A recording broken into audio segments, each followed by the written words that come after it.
The emergency session of the Galactic Concordat had been going for 6 hours, and nothing had changed. The holographic display in the center of the grand chamber showed the same terrible truth it had shown that morning.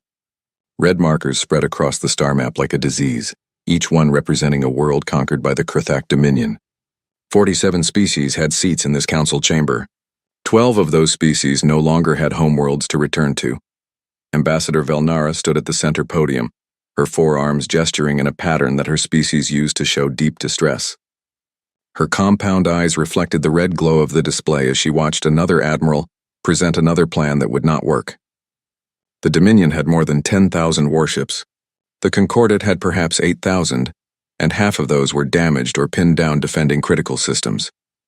Admiral Thexul was speaking now, his reptilian face set in grim determination.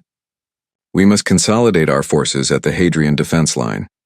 If we fall back to a tighter perimeter, we can hold them for perhaps 6 months, long enough to build more ships. 6 months to build ships that will face the same fate as the ones we have already lost. Someone muttered from the gallery above. Velnara wanted to disagree, but she could not. The Krithak ships were massive, some of them 15 kilometers long. They carried thousands of warriors and enough firepower to crack a planet's crust. The Concordat ships were impressive too, most of them ranging from 2 to 8 kilometers in length. But the Dominion had numbers and they had momentum, and they had 400 years of conquest behind them. A soft chime indicated an incoming transmission. Velnara's assistant, a young human named Sarah Chen, appeared on a smaller display near her station. Humans were the newest members of the Concordat, having achieved faster-than-light travel only 12 years ago. They were an odd species, short-lived and energetic, but pleasant enough. Their single representative on the council rarely spoke during military discussions. Ambassador, we have a priority transmission from Earth. Admiral Helena Voss requests to address the council. Velnara felt a flutter of hope, then immediately suppressed it. Earth had 3 star systems under their control and a modest merchant fleet. What could they possibly offer? Still, courtesy demanded she accept all offers of assistance. Put her through. The holographic display shifted and a human woman appeared. She wore a dark blue uniform with silver insignia on the shoulders. Her hair was gray and pulled back severely, and her eyes were the color of Earth's oceans. She looked old by human standards, perhaps 60 of their short years. Members of the Concordat, I am Admiral Helena Voss, commander of humanity's 3rd Fleet. We have been monitoring the situation with the Krithak Dominion. Earth wishes to offer military assistance. The chamber fell silent for a moment, then someone laughed. It was a bitter sound, not meant to be cruel but full of despair. Velnara spoke quickly, trying to smooth over the awkwardness. Admiral Voss, humanity's support is deeply appreciated. However, this conflict requires massive military assets. Perhaps Earth could assist with refugee transport or medical supplies? We are offering military assets, Ambassador. Voss did not seem offended. Her expression remained calm, almost neutral. The 3rd Fleet is ready to deploy immediately. We await only your coordinates. Another admiral, a being of pure energy contained in a crystalline matrix, spoke up. With respect, Admiral, we have reviewed Earth's naval registry. You have approximately 90 vessels total across all your fleets. We face an enemy with 10,000. 87 operational vessels in 3rd Fleet specifically, Voss corrected. Our largest ship is 400 meters long. I understand how this appears. The Crystal Admiral's light pulsed in a pattern that indicated sympathy. Your courage is commendable, but this is not a conflict that can be won with courage alone. Velnara pulled up Earth's naval specifications on her private screen. The numbers were worse than she had imagined. Destroyers barely 200 meters long, frigates even smaller. Their largest vessels, which they called battleships, would be dwarfed by even a standard Concordat cruiser. She had seen civilian cargo haulers with more mass than these warships. Perhaps, she said carefully, Earth's forces would be better suited to defensive operations, protecting your own systems, ensuring the Dominion does not threaten human space. Admiral Voss smiled slightly. It was not a happy expression. Ambassador, if the Concordat falls, Earth falls with it. We know this. The Dominion does not negotiate. They do not take prisoners. They conquer. We would rather fight beside you now than wait to fight alone later. Thexul leaned forward, his clawed hands gripping the edge of his console. Your spirit is admirable, human. But you must understand. The Dominion's smallest warship is larger than your largest. Their shields can withstand sustained bombardment from weapons that would reduce your vessels to atoms. This is not cowardice I speak, but simple mathematics. I understand mathematics quite well, Admiral, Voss replied. And I understand war. We're not asking for a key strategic position. We're not asking for glory. We're asking for coordinates and permission to engage the enemy. The chamber filled with the sound of a dozen species, all trying to speak at once. Velnara raised two of her arms for silence. The Council appreciates Earth's willingness to join this fight. However, I must be frank. We cannot afford to waste resources recovering human casualties when your fleet is destroyed. It would be a tragedy and a strategic burden. Then assign us somewhere the tragedy will be minimized, Voss said quietly. Give us the least critical front. The furthest position, somewhere we can at least delay the enemy while you consolidate your real forces. Velnara looked at the star map. The Hadrian defense line had 17 positions.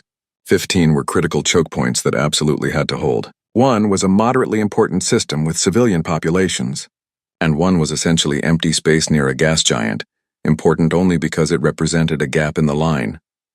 Very well, Velnara said. Third Fleet is assigned to position Hadrian 7. A fleet will be dispatched to support you. But please understand, Admiral Voss, that we expect the Dominion to break through your position within days of contact. Use that time to evacuate your personnel and fall back. Understood, Ambassador.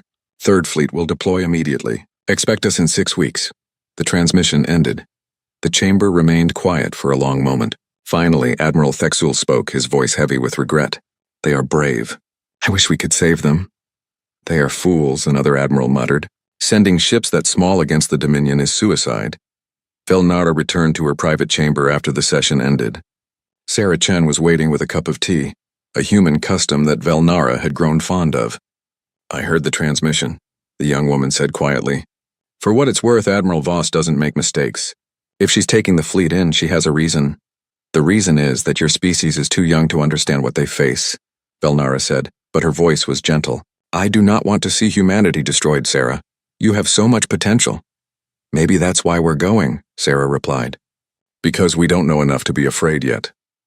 Velnara sipped her tea and looked at the star map on her personal display. 6 weeks until the human fleet arrived. 6 weeks until she would have to write a memorial for an entire species that had been too brave for their own good. The red markers of Dominion conquest seemed to pulse like a heartbeat on the display. She wondered if humans understood what those red markers meant. Each one was millions of dead. Each one was a civilization erased. Each one was a battle that had been lost despite the best efforts of species far older and more powerful than humanity. But they were coming anyway. Such small ships, such a tiny fleet, such incredible foolishness. Velnara felt one of her hearts ache with sadness. She had liked the humans in the short time she had known them. The human fleet emerged from faster-than-light travel in a flash of blue light that scattered across the void like dying stars. Admiral Thexul watched from the bridge of his flagship, the Unbreakable Will, as 87 tiny ships took position near the gas giant. His tactical officer had helpfully overlaid size comparisons on the display. The largest human vessel was barely larger than one of his fighter craft. They looked like toys, his weapons officer muttered. Thexul did not reprimand him. It was true. The human destroyers were sleek things, all angles and armor plating, but they were so small. His own fleet consisted of 300 ships, including 20 cruisers, that massed more than all the human vessels combined. And he knew with grim certainty that his fleet was not enough to hold this position. Open a channel to the human commander, he ordered. Admiral Voss appeared on his screen. She looked tired, as if the 6-week journey had aged her. Humans always seemed tired to Thexul. Their lifespans were so short that perhaps they were always racing against time. Admiral Thexul, 3rd Fleet reporting for duty. Admiral Voss, welcome to Hadrian 7. He tried to keep the pity from his voice. Our scouts report enemy movement. The Dominion is sending a fleet to this sector. 600 ships, mostly cruisers and heavy carriers. They will arrive in approximately 8 hours. He watched Voss carefully, waiting for the fear to show. Instead, she nodded once as if he had told her the weather forecast. 600. What's your battle plan, Admiral? Standard defensive formation. We will form a line between the enemy and the gas giant's orbital stations. We hold as long as possible, then execute a fighting retreat toward the inner system. He paused. Admiral Voss, I must be honest. Against 600 Dominion ships, we cannot win. We can only delay them. Understood. Where do you want my ships? Thexul had thought about this during the long wait for the human fleet to arrive. He did not want to watch them die in the first volley. Take position behind my formation. When we begin our retreat, you will have advance warning. Use that time to escape. Negative, Admiral. Voss leaned forward slightly. Third Fleet will take the right flank. We'll maintain a loose formation at 15,000 kilometers from your line. Admiral Voss, the right flank will receive heavy fire. Your ships will manage. Third Fleet out. The transmission ended. Thexel stared at the empty screen. Beside him, his first officer made a sound of frustration. Stubborn. They do not understand what they face. No, Thexel agreed quietly. They do not. 8 hours later, the Dominion fleet arrived. They came in a formation that had broken 100 worlds. A massive wedge of ships, each one broadcasting its power and dominance. The smallest was 3 kilometers long. The largest stretched nearly 8 kilometers, its hull covered in weapons ports that glowed with ready fire. The Dominion commander's message was simple. Surrender or die. Thexel gave the only answer he could. We stand. The battle began as it always did.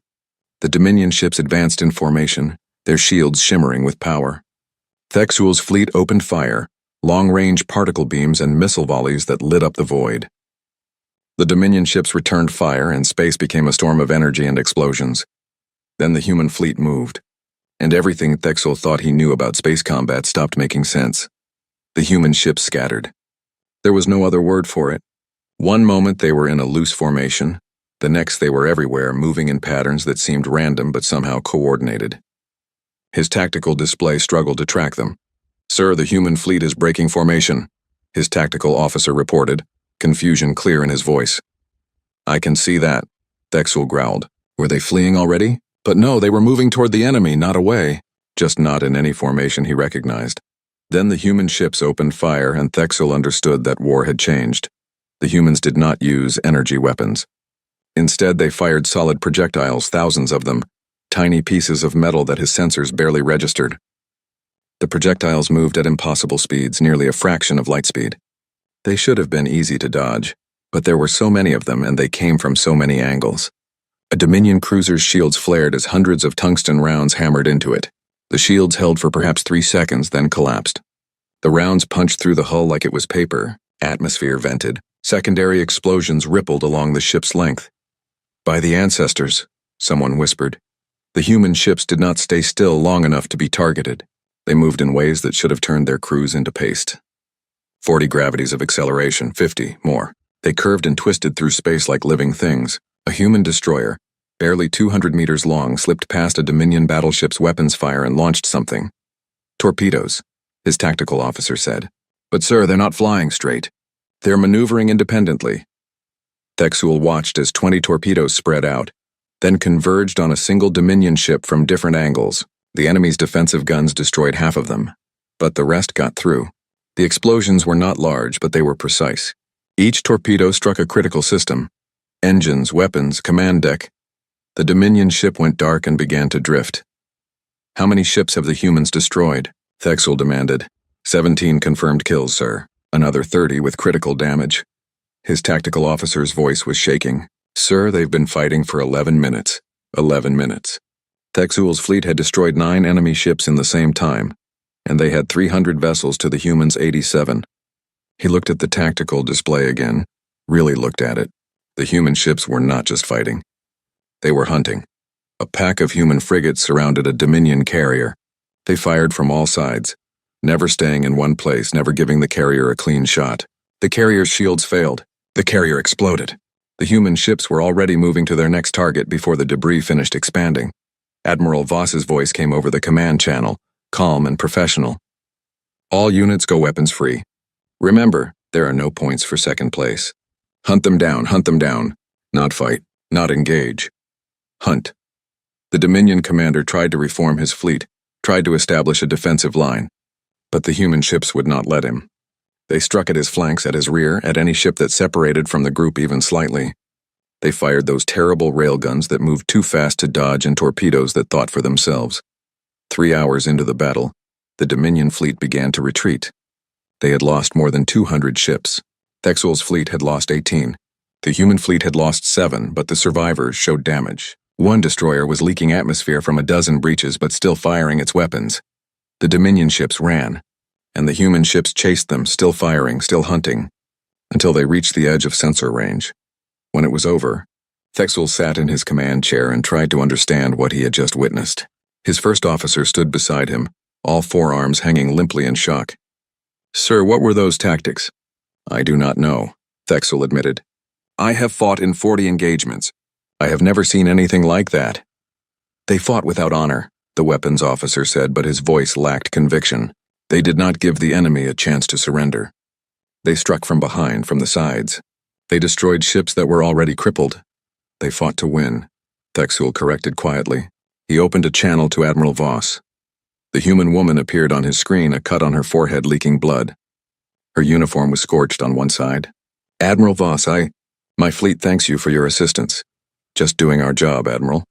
She wiped blood from her eye. "We'll need 6 hours for damage control, then we'll be ready for the next wave." "The next wave," Thexel repeated. "You expect them to return?" "They will. We hurt them, but we didn't break them. When they come back, they'll bring more ships." She smiled, but it was not a pleasant expression. It was the smile of a predator. "Let them come. We'll be ready." The transmission ended. Thexel turned to his first officer. "Send a message to Ambassador Velnara. Tell her the human fleet has engaged the enemy and achieved victory. Tell her—" He paused, searching for words. "Tell her we were wrong about them." "What should we tell her about their tactics, sir?" Thexel looked at the tactical display, at the debris field that stretched for thousands of kilometers, at the markers showing where 87 tiny ships had broken an enemy fleet 6 times their number. Tell her the humans do not fight like anyone we have ever known. And tell her we may actually survive this war. The message reached the Kruthak Dominion's High Command 3 days after the defeat at Hadrian 7. Grand Admiral Vorketh read the report twice, certain there had been an error in the transmission. 600 ships reduced to 380 by a force 1/7 their size. It was impossible. It was also true. He studied the tactical recordings, watching the small human ships dart and weave through his fleet like insects. No, not insects. Insects were fragile. These ships moved with purpose and precision. They moved like predators. "What species are these humans?" he demanded. His intelligence officer brought up the file. "Newcomers, Grand Admiral. They achieved faster-than-light travel only recently. They control 3 star systems. Their military is estimated at fewer than 100 vessels total." "That estimate is clearly wrong," Vorketh said coldly. He watched another recording of human torpedoes hunting a Dominion cruiser. Watch them coordinate their attack like a pack of living creatures. "Prepare the 8th Battle Group. 1,200 ships, including 3 world breakers. We will crush these humans and make an example of them." "Target, Grand Admiral?" Vorketh smiled, showing rows of sharp teeth. "They defend the mining colony at Outpost Tarsus. 4 million civilians. Let us see how brave they are when they must choose between fighting and saving innocents. Send the fleet." Outpost Tarsus orbited a red dwarf star, surrounded by an asteroid belt rich in rare metals. Admiral Helena Voss stood on the bridge of her flagship, the UNS Defiant, and looked at the tactical situation. It was bad. The Concordat forces in the system were already evacuating civilians, their massive transport ships struggling to load refugees fast enough. Admiral Thexel appeared on her communication screen. After the battle at Hadrian 7, he had been reassigned to coordinate with her fleet. "Admiral Voss, our scouts confirm the enemy fleet composition. 1,200 ships. We cannot win this fight. We must complete the evacuation and retreat." "How long until the evacuation is complete?" 72 hours at current rate. "The enemy will arrive in 48.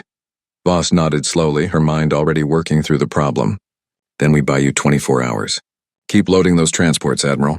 "Admiral Voss, I must protest. Your fleet cannot hold against 1,200 ships, and they are bringing world breakers.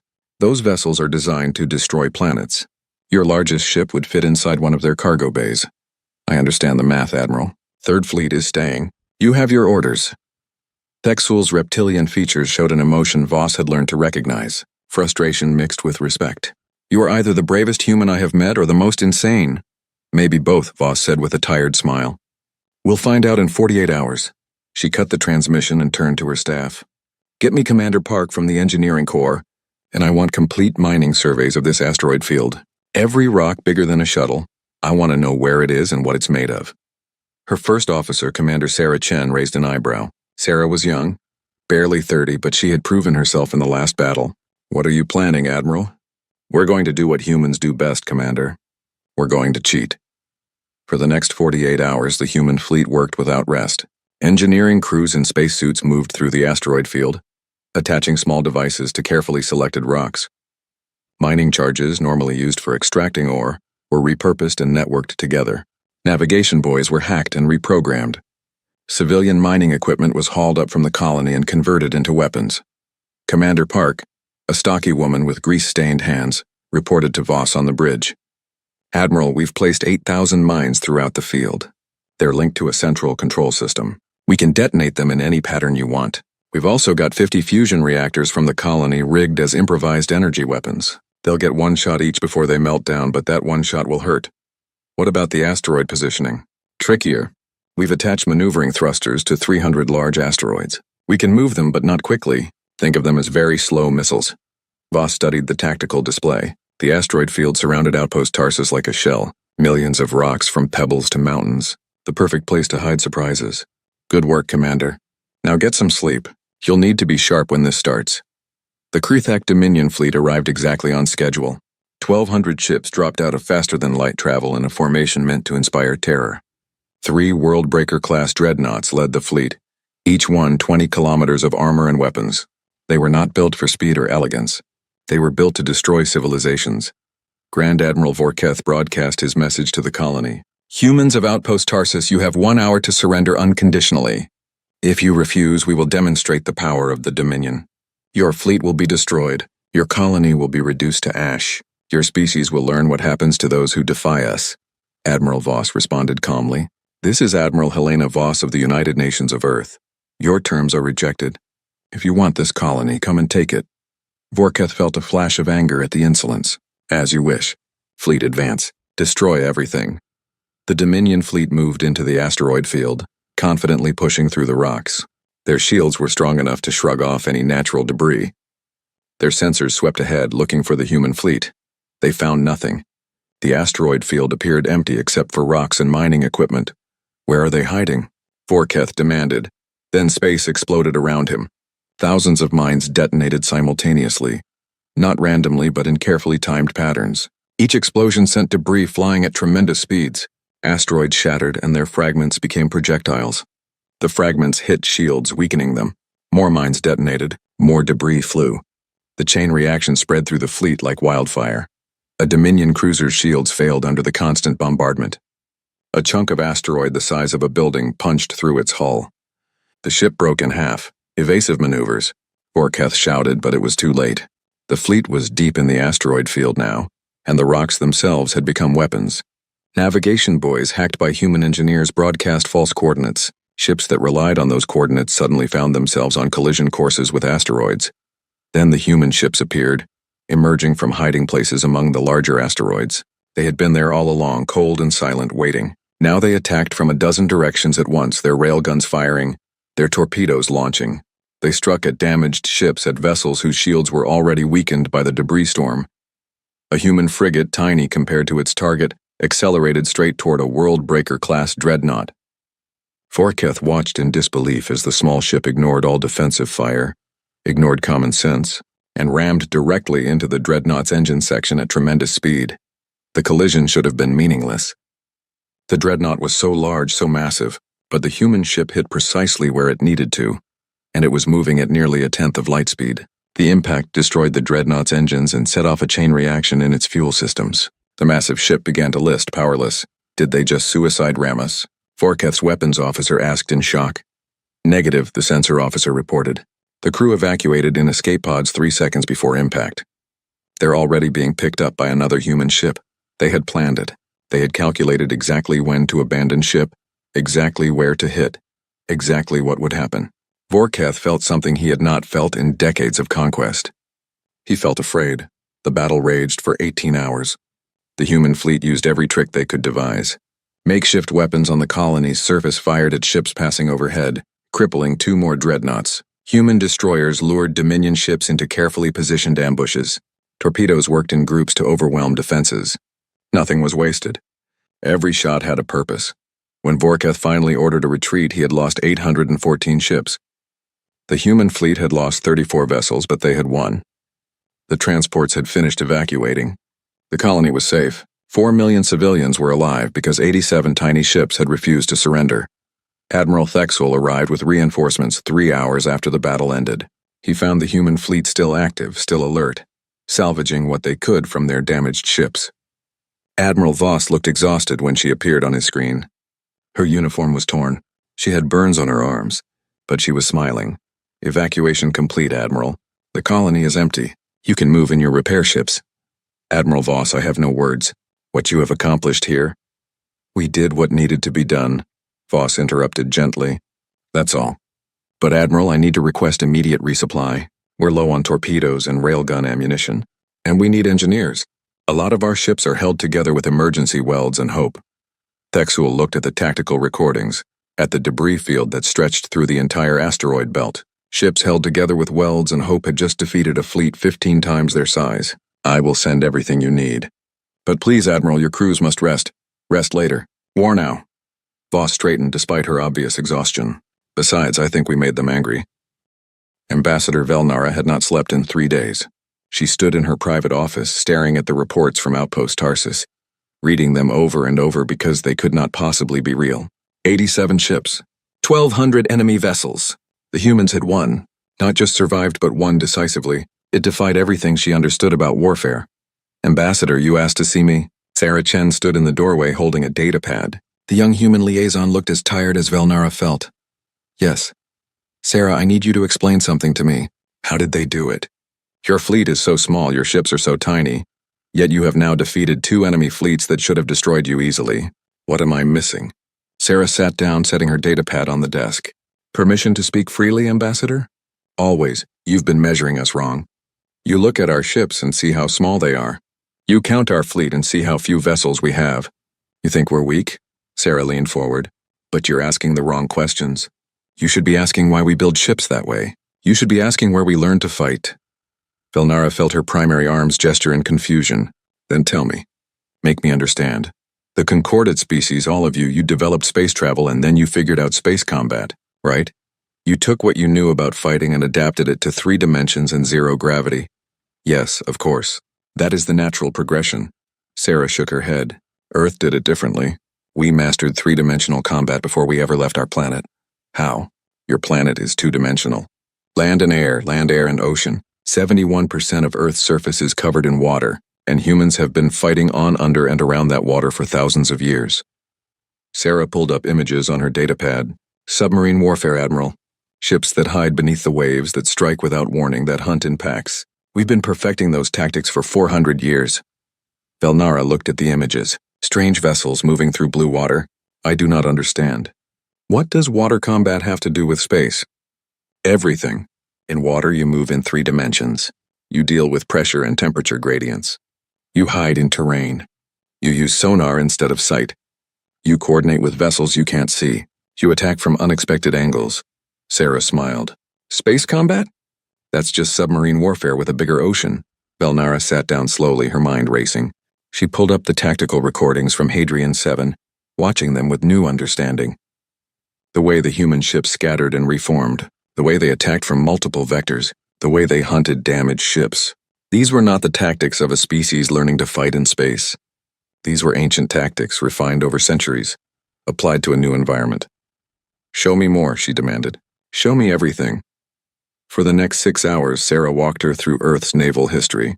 Surface fleets that had fought across Earth's oceans, carrier groups that projected power across thousands of miles, wolf packs of submarines that had turned the tide of a war, missile cruisers that could strike targets beyond the horizon. Every innovation, every tactic, every lesson learned in blood and salt water.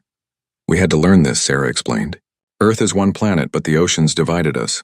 To project power, to protect trade, to survive, we needed to master naval warfare. And we're good at it, Ambassador. We've been doing it longer than we've been doing anything else except farming." Velnara watched recordings of Earth's naval battles. Ships moving in coordination, appearing from nowhere, striking and vanishing. The parallels to what she had seen at Hadrian 7 and Outpost Tarsus were undeniable. "You brought 4 centuries of experience to space combat.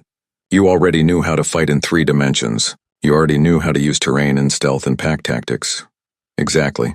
When other species see space, they see it as an extension of land warfare. Big armies meeting on big battlefields. But we see it as an ocean. The biggest ocean that ever existed. And we know how to fight on oceans." A horrible thought occurred to Velnara. "Sarah, how many ships does Earth actually have?" Sarah met her eyes calmly. You have access to our public registry, Ambassador. That is not an answer. The Third Fleet has 80 ships remaining after the battle at Outpost Tarsus. Earth has 16 other numbered fleets, each of similar size. We also have system defense forces, patrol groups, and reserve vessels. In total, about 1,400 combat ships, not counting support vessels, transports, or civilian militia. The room seemed to tilt. Velnara gripped the edge of her desk with all four arms. 1,400 ships. You told us you had 90 vessels total. No, Ambassador. We told you the Third Fleet had 87 vessels. The Council assumed that was our entire navy. We didn't correct that assumption because Admiral Voss wanted to prove what we could do before asking for a command position. It seemed more polite than showing up and demanding you put a human in charge of your military. In charge of... Velnara could not finish the sentence. She pulled up the battle reports again, seeing them in a new light. A tiny fleet, representing less than 6% of humanity's total military strength, had defeated two enemy fleets many times larger. What could the full human navy do? I need to call an emergency council session, Velnara said quietly. The council needs to know all of this. I'll inform Admiral Voss, Sarah said. She's been waiting for this conversation. The emergency session convened within hours. The council chamber was packed, with representatives from all 47 species present. Velnara stood at the central podium, and beside her stood Admiral Helena Voss, present via hologram from her flagship. Velnara began with a simple statement. The Council has been operating under incorrect assumptions about humanity's military capabilities. We believed their entire fleet consisted of approximately 90 vessels. This information was incomplete. The chamber filled with confused voices. Admiral Thexul spoke up. Ambassador, we have reviewed Earth's public registry. The numbers are clear. The registry listed Earth's Third Fleet, Admiral Voss said calmly. It did not list the 1st, 2nd, 4th, 5th, 6th, 7th, 8th, 9th, 10th, 11th, 12th, 13th, 14th, 15th, 16th, or 17th fleets. It did not list our system defense forces. It did not list our reserve vessels. It did not list our civilian militia. Earth's total military numbers approximately 1,400 frontline combat vessels. Silence. Complete absolute silence. Then everyone tried to speak at once. Velnara raised her arms for quiet. Admiral Voss, why did you not inform the Council of this earlier? Because you would not have believed us, Ambassador. You looked at our small ships and saw weakness. If we had claimed to have 1,400 vessels, you would have assumed we were counting cargo haulers and patrol boats. So we showed you what one fleet could do. We let our actions speak for us. Your actions, a crystalline admiral said slowly, have included destroying nearly 2,000 Dominion ships while losing fewer than 50 of your own. If one fleet can do this, what could your full navy accomplish? That depends on how you use us, Admiral. We can't win this war alone. We don't have enough ships to hold all the critical systems, and we can't be everywhere at once. But we can teach you how we fight. We can show you our tactics. And if the Council is willing, we can coordinate a unified strategy. Admiral Thexul stood up. Ambassador Velnara, I move that we grant Admiral Voss the rank of Supreme Allied Commander, with full authority to coordinate concordate and human forces. We have fought the Dominion for 2 years and lost ground every month. The humans have fought them for 2 battles and won both times. I do not care about pride or tradition. I care about survival. Let the humans lead. The vote was not unanimous. Some species objected to giving an outsider such authority. Some felt their honor was at stake.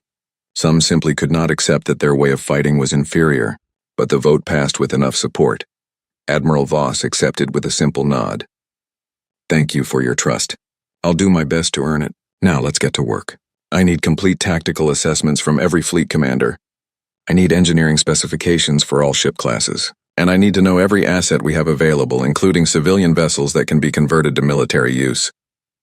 What is your plan, Admiral? Velnara asked. We're going to stop playing defense.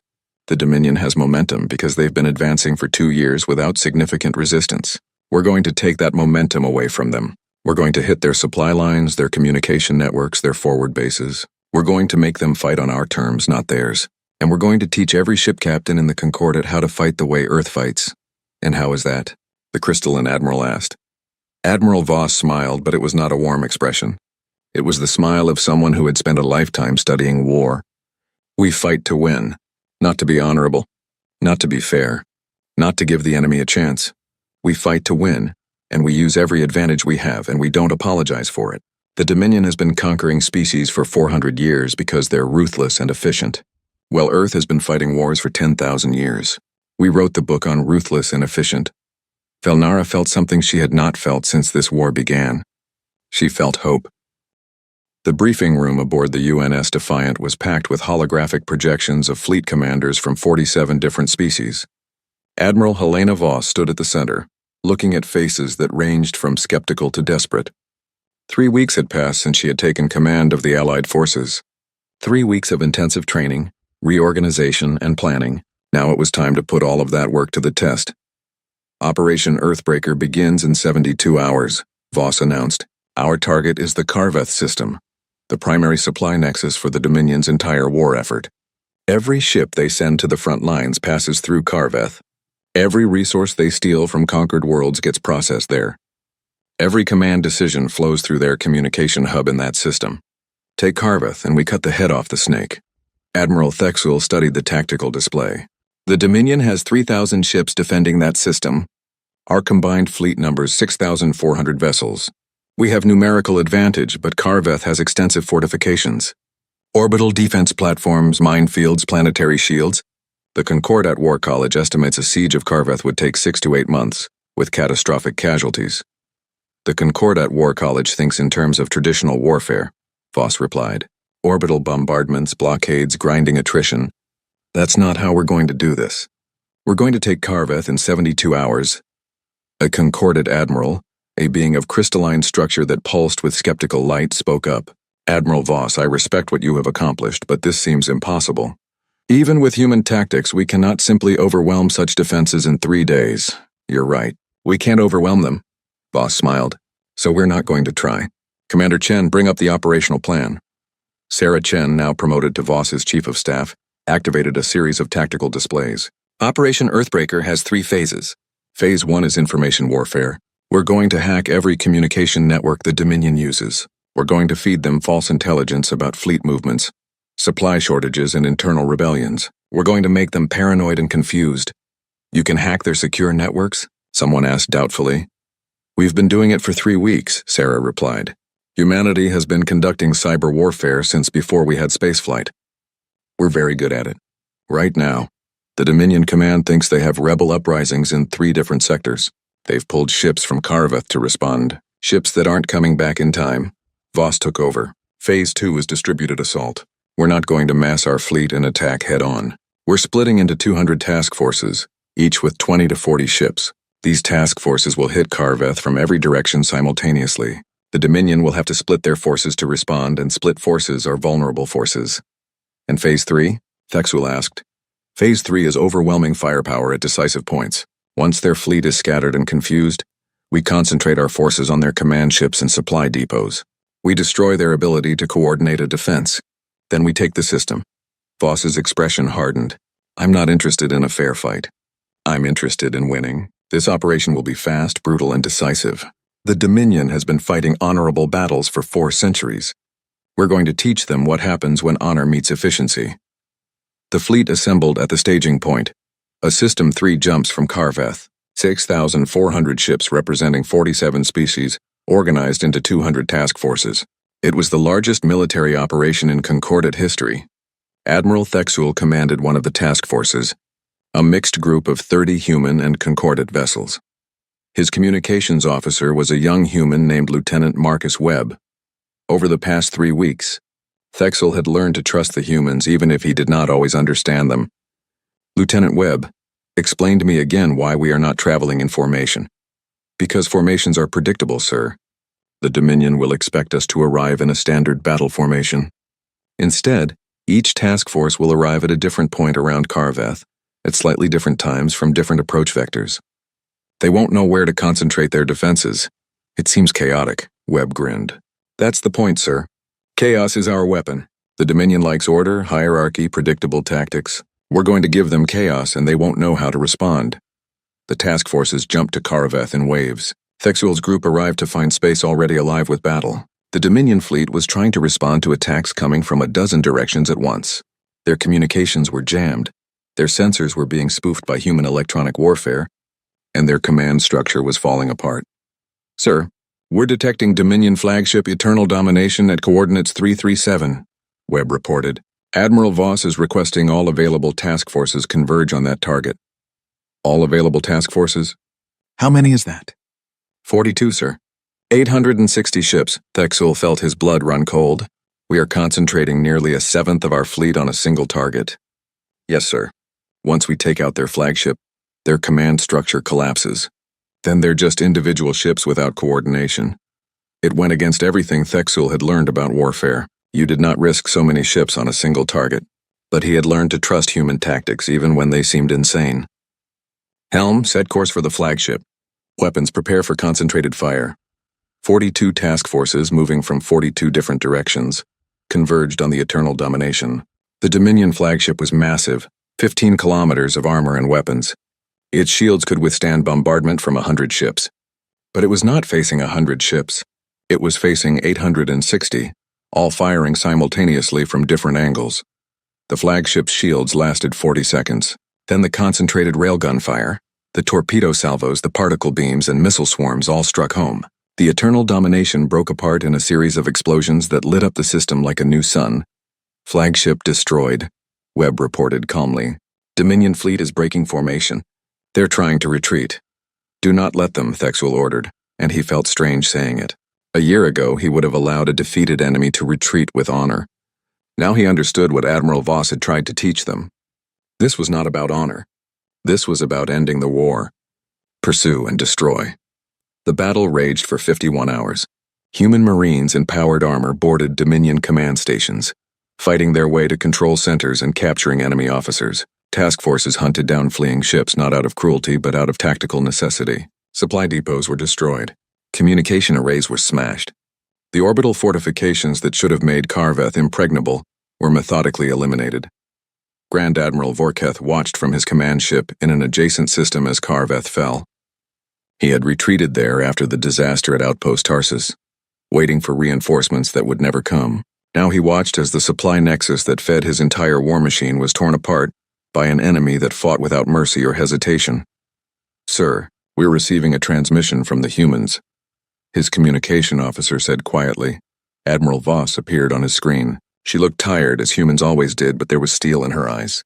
Grand Admiral Vorketh, I am authorized to offer terms of surrender on behalf of the Galactic Concordat. Terms? Vorketh spat the word. You expect the Dominion to surrender?